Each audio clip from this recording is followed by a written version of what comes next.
Now on Mississippi Insight. Democrats in Mississippi look to rally their forces as Republicans consolidate power in Washington and Jackson. We'll talk with House Minority Leader Robert Johnson III. Also, people in Brandon debate whether to remove a Confederate statue from the city's downtown. We'll hear from them this week on Mississippi Insight. I'm Byron Brown. Thank you for joining us for this July 13th edition of Insight. Mississippi Democrats hope to rally supporters against new policy moves in Washington. They held a town hall in Jackson Tuesday to discuss the impact of budget cuts on some of Mississippians. One of the leaders at that town hall joins us now. Representative Robert Johnson III leads his fellow Democrats in the State House of Representatives. Welcome back to Mississippi Insight. Thank you for having me. First of all, what is your reaction to the passage of the so-called One Big Beautiful Bill, and particularly its impact on Medicaid and SNAP benefits in Hinds County, and particularly in Mississippi? Well, my biggest concern, and everybody's concern, should be that 47% of our budget is federal funding. 47%, that's almost half of what we spend to take care of the people of the state of Mississippi.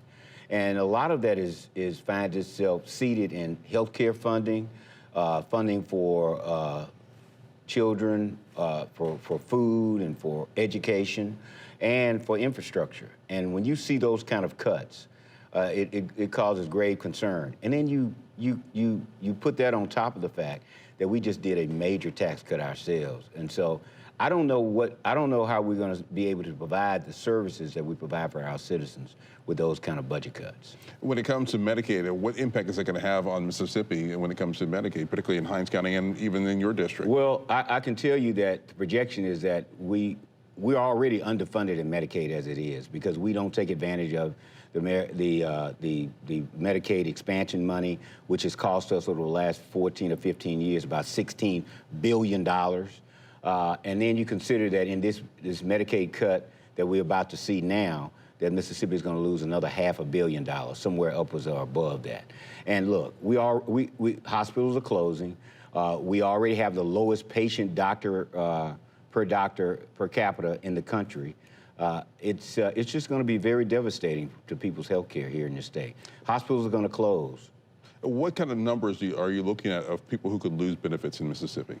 When you consider the number of kids that have maintenance care, that probably have disabilities that they need taken care of, that's going to affect them very, very seriously. And so that hurts. But you also consider that at least 40 to 50% of our transportation money comes from the federal government. And we don't know what that impact is going to be. We are already, 29% of our roads and bridges are either impassable or they are not up to spec. And we have a lot of work to do in that area. Not to mention what we got to do in water, sewer, that part of our infrastructure. Look, we are a country that is in the midst of rebuilding 120-year-old systems, whether it be roads, water, and sewer. All those things are old, and we've done a great job of maintaining them. But it's time to replace lead pipes all over the state. It's time to replace water systems all over the state. And the national leadership knows that. That's why we had the ARPA bill for infrastructure, and we want to continue to do that. That's important for our economic development, creating jobs and sustaining our communities. And these cuts that the president has authorized or has ushered in just don't make any sense. And they can't explain them as to what they're supposed to do, what good they're supposed to do. So the gas tax will do what then when it comes to, how will that? The gas tax that we passed? Yes. The gas tax would give you more money for maintenance on your roads. That's if we didn't already we passed the gas tax, but we cut $2.2 billion out of our budget. And part of that $2.2 billion is what we use to fund transportation. So that money that you're losing out of that money you're collecting that you had in your budget for transportation, you won't have anymore. So that increase in gas tax is simply going to try to fill that gap that we're going to lose because of the tax cut we have and because of the cuts coming out of Washington. So there won't be any improvement. In fact, there are going to be some deficiencies. The critics of this bill say it favors the wealthy, punishes the poor. Do you agree? It does. When every economist is not, I wouldn't be able to tell you that. I just know what the economic experts tell me. And what the economic experts tell all of us is that it's going to benefit the top 1%. 95% of what happens in this bill is going to benefit the top 1%. And you look at the Mississippi tax cut bill, it benefits the top 5% at a much higher rate People who make more than $500,000 a year are going to realize like $42,000 a year in savings. But if you make $42,000 a year, which is the median income here in the state of Mississippi, you'll only see a $700 in savings. But when you look at the services that you're going to be robbed of, you look at what's going to happen to your roads and what's going to happen to your schools, it pales in comparison to whatever benefit you're going to get. And what you're also going to find is local officials, whether it be city councilmen, mayors, or supervisors, they're already complaining. They're already calling up here saying, what are we going to do? If you all don't send us that money, when we won't be able to, if we won't be able to provide that kind of funding to help with roads and infrastructure down there, then they're going to have to raise taxes, and they don't want to do that. How are Democrats responding at the state level? How are Democrats responding? Right. Well, the first thing you do is you educate the public about what's actually happening and let people know what they're telling you about the benefits of this bill is just not true. And you educate them about it. When the actual outcomes began to happen, it'll confirm what you told them. And then you start offering a plan. And as I told somebody the other night, they said, well, what is the Democrats' plan? Well, our plan, where were you when President Joe Biden was sent $28 billion down here to the state of Mississippi for ARPA, which is infrastructure funding? Our plan is to give people what they ask for, and that's what we've always done. Good public service, good public utility, good public transportation, good public education, good public health care, and good public safety. You know, all the people that talk about how much they love and thank the first responders for your service, they won't pay them. We need to be raising the pay on firemen and police officers and people who take care of us and make sure that we're safe. We need to be providing that. We can't do that putting $750 back in your pocket. We can't do that. You've called for a public response and civic involvement. What do you want your constituents to do now that this bill has passed? What I want my constituents to do, and what I've always told them to do, is read. Read. Don't rely on some quick social media post that you see. Do your examination. Look at the bill. Look at what experts, people who don't have a dog in the hunt, people who are just academics who are looking at something and saying, this is what it'll do. Understand what it actually does and get yourself prepared. Because if you know what it actually does, and if you read and understand, then you won't make the same mistake at the polls you've been making every year. You will change leadership, and you will see a different direction in this state and in this country. What role are community groups and churches or local governments playing to prepare for the impact of these changes? Well, you know, we've just been handed I guess it's a great thing. The president got the IRS to come and say that now ministers can endorse a candidate from the pulpit. Now the activism 30 or 40 years ago that we used to see in churches, now there's no excuse now. You can tell your members who will take care of them, what leader will make sure that they have the things that they need, and you will make sure you get out there and get involved in the community and making sure there is a change at the top in your government to make sure that things don't remain the same or they don't get any worse than they're forecast to get. And why is that important to have a pastor or a minister endorse a candidate? Because no matter how you feel about religion, people listen to their pastor. They trust them. And I can tell you, I'm old enough to remember growing up in the civil rights movement. There would be no civil rights movement. There would be no change in equality, and there would be no change in people's voting rights if it hadn't been for the church, if it hadn't been for ministers. And so the idea that there's no restriction, that you won't be penalized, you won't lose your tax-exempt status if you get involved in things politically, is a great thing for people who don't have representation or people who don't have money to spend on lobbyists. Now they have an organized, in-place organized institution that can say, this is what we think is good for you.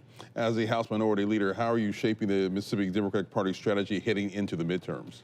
Keeping it simple, keeping it, identifying those things I talked about: public safety, public utility, public health, public education, public transportation, making sure that we stay focused on making sure those things happen for people. And economic development. I continue to say that we are only as strong as our weakest link. When there are places in this state that there have not been, areas, regions, there has not been any real economic development in 30 years, those communities don't deserve to die. We should invest in them. We should make sure we encourage companies who want to come to this state to go to places in the Delta, to go to places along the river, because those are excellent opportunities.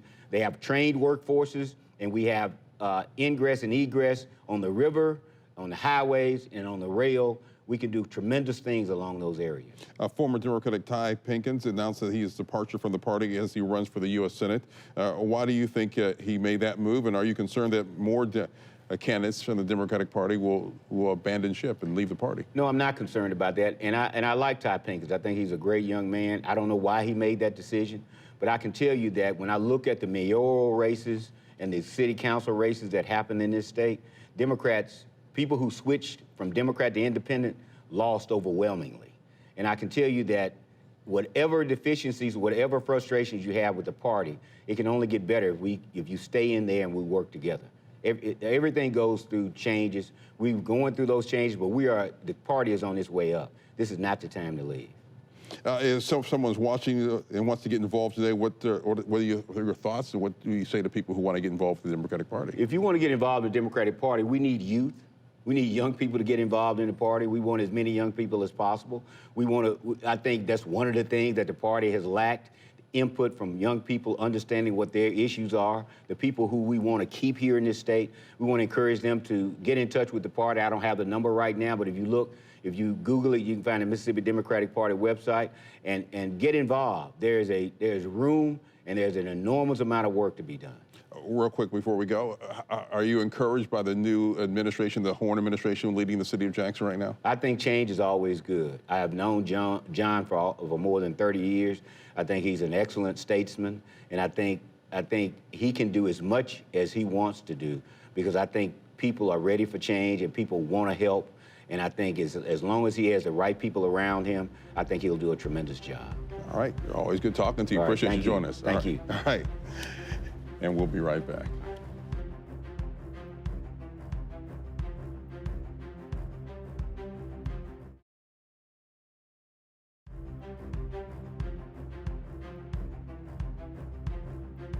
The city of Brandon will continue a series of public forums on the fate of a Confederate statue in downtown Brandon. The next forum is set for Monday, July 21st. Well, last Monday's hearing before Mayor Butch Lee and the Board of Aldermen featured plenty of public perspectives on both sides of the statue removal debate. Here's a sampling. All right. First, Mr. John Tony. There you are. All right. Thank you for coming out tonight. Thanks for having me. My wife and I have been residents of Brandon since 1971. I have two daughters we raised here. I practiced law here since 1980. During my career, I've had an opportunity to serve this city as your city prosecutor, municipal court judge, board attorney. I later served as the board attorney for the Rankin County Board of Supervisors. I served as circuit judge for Rankin and Madison County. I retired from the state as executive director of the Mississippi Commission on Judicial Performance. I wanted to come here today, and I appreciate being asked to tell you what I know about the history of the statue and how it got here. I've been in the meetings where we discuss this, not only with the Rankin County Board, but other places as well. And back then, we always just kicked the issue down the road.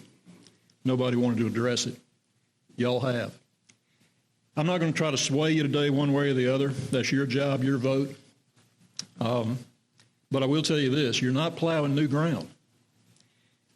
Since 2015, over 150 statues and memorials have been removed or relocated in the South. And each and every time there was resistance, every time. But in every occasion, all those statues and monuments got relocated. Why is that? People dug into it. They looked past the hyperbole and the, heritage not hate and all those things that come up when we start trying to move somebody's statue. Some people just don't like change. Some people are seriously attached to those monuments. My name is Trey Rain, and it has been my privilege to serve the town of Brandon as a school principal for the last 14 years, going on 15 years, as both an assistant at the high school and currently as the head principal at Brandon Middle School. I'm here this evening to voice my support of considering the removal of the Confederate monument to a less prominent and more historically appropriate location. As a school principal, I'm for anything that might improve the flow of traffic to start school on time. But regardless of the effect of traffic, I'd ask that the community consider relocating the statue as a token of goodwill towards all its citizens. I want to read a couple of the lines from the statue's plaque to you. Although conquered, we adore it. weep for those who fell before it. Brandon Middle School student population is approximately 37% black. I'd have a hard time looking at those students and telling them that I think they should drive past a statue that sounds a lot like it is glorifying the Confederate cause. I think it falls to those in leadership positions to speak up on behalf of all the people they are leading. In this case, I don't think that any of the arguments in favor of keeping the statue in its current location outweigh the good it would bring to relocate it. We have an opportunity here to make a statement that we are focused on our town's future more than its past. Our past is important and it should not be forgotten, but there's a difference between remembering and honoring. If there's going to be a statue in the very heart of downtown Brandon, let's have it be one that brings honor to all its town citizens. My name's Storm Davis. I've lived in Rankin County most of my life. There's a dark, dark cloud that's forming over this country and also over this state and also over this city. And that is a few people feel like they can override the majority will. We just had an election. Was this an issue in the election? If this was such a big deal, I believe if I had been running for office, I would have put it to the voters. Well, you know what? We can fix that problem. We can put this in front of the voters. This is probably a good idea in LaFleur County or some other county around the state, but it's not a good idea here. My name is Mark Allen. I've been a resident of Rankin County since 1998. I live in Pearl, and I've been associated with the old Brandon Cemetery for some time, cleanup projects and other things that go there. You know, we can go on about what this group wrote and what that group said, but if you look at what's there, the battle flag, that was all it was. It was a battle flag. It was an ensign that was used on the battlefield. Here we are, move this way. Here we are, move that way. The Confederate battle flag was never misused until about the 1920s. Lots of groups have misused it. The Klan has misused it, the Aryan Nation, the Aryan Brotherhood, skinheads, white supremacist organizations have misused that battle ensign. So what do we do with it? We throw it away, we get rid of it because it's been misused. Well, then you better drag out the Christian cross and chuck it in the ditch too, because the Klan misused that. And you better do the same thing with the Christian Bible because they misused that too. So throwing away these venerable symbols of our history and our past is not the answer. The answer is the proper education. Remember who won the war between the states. It wasn't a civil war. Yes, ma'am. Will you state your name? Yes, sir. Good evening, ladies and gentlemen. My name is Dr. Betty Ward Fletcher. When we would come, the African-American men would sort of gather between what we then called the Bob Music Dry Goods store. They converged there, they sat around, they drank Cokes, and they fellowshipped. And of course, me being the baby child, I hung close to my daddy. And I asked my daddy one of those Saturdays, I said, Daddy, who is that man up there? And he said, Betty, I don't know. And I wasn't willing to accept that. I said, Daddy, why that man up there? He said, Betty, that's this way of honoring him. I accepted that.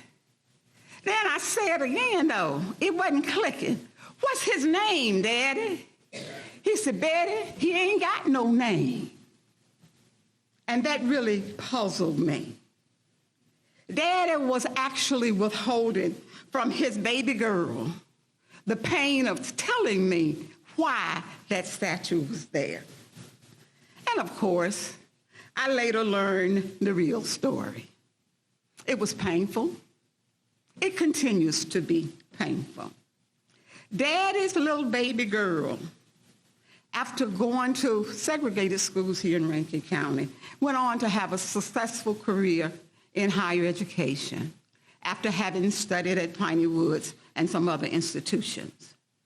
She traveled the world, but each time she came back to Mississippi and got off that plane in the airport, and she drove toward their family farm, she again had to encounter that man.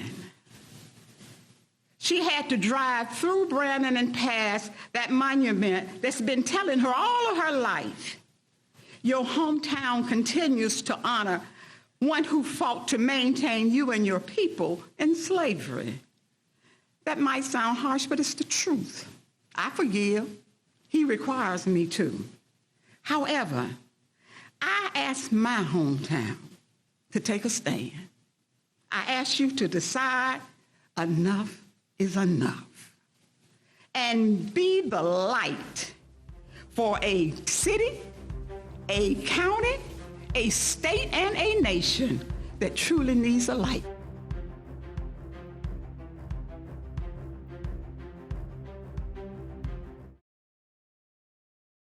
If you have comments or questions about today's show or suggestions for an interview or segment, just drop us a line. Email our producers. The address is news@WJTV.com.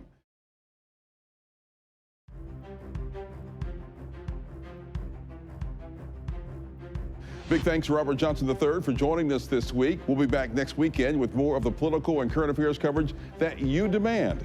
I'm Byron Brown from all of us here at 12 News. Make it a great weekend.